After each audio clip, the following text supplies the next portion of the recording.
And so, having gone through this, like you have quite a bit of a reputation in kind of the achievements you've achieved during your education, right? You graduated high school at 16. You're top of your class at Georgia Tech. You're incredibly young to join Stanford. How old are you? 24, 25 when you started your MBA? Yeah, 25, yeah. 25. These are difficult achievements. Obviously, a lot of hard work. But did you have any techniques, or like how did you achieve these things? What was key to your success in being able to achieve academically during your upbringing? I mean, honestly, first and foremost, I think a lot of this is parenting.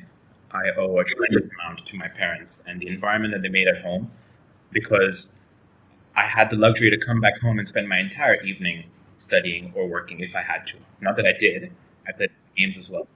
But I could, because I didn't have to go out and get a job or support the family or deal with issues at home that would otherwise distract me from those. So a tremendous amount of grace that has been given to me that enabled me to do this. But what changed, I remember this very clearly. Before Georgia Tech, I considered myself sort of an average student. But after first semester Georgia Tech, something changed and just education became a lot easier. And I remember this very clearly. There was this one class I took. I went in the first exam. I came out of it. I got a 60% in that math exam. And I was bottom third percentile.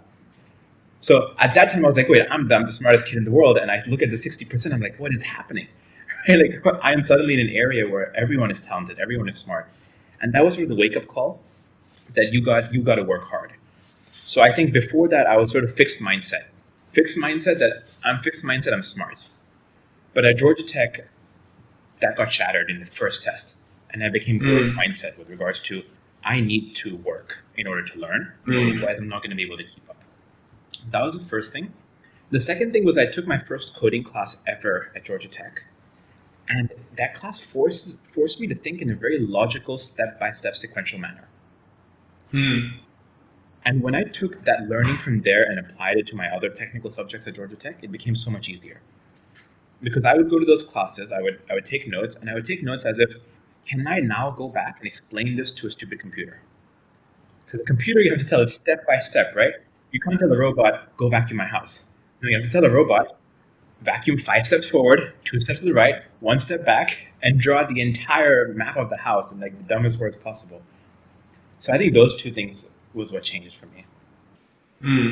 Yeah, it rings true for a learning technique called the Feynman technique, which says you don't really understand something unless you're able to explain it to a 5-year-old. Exactly.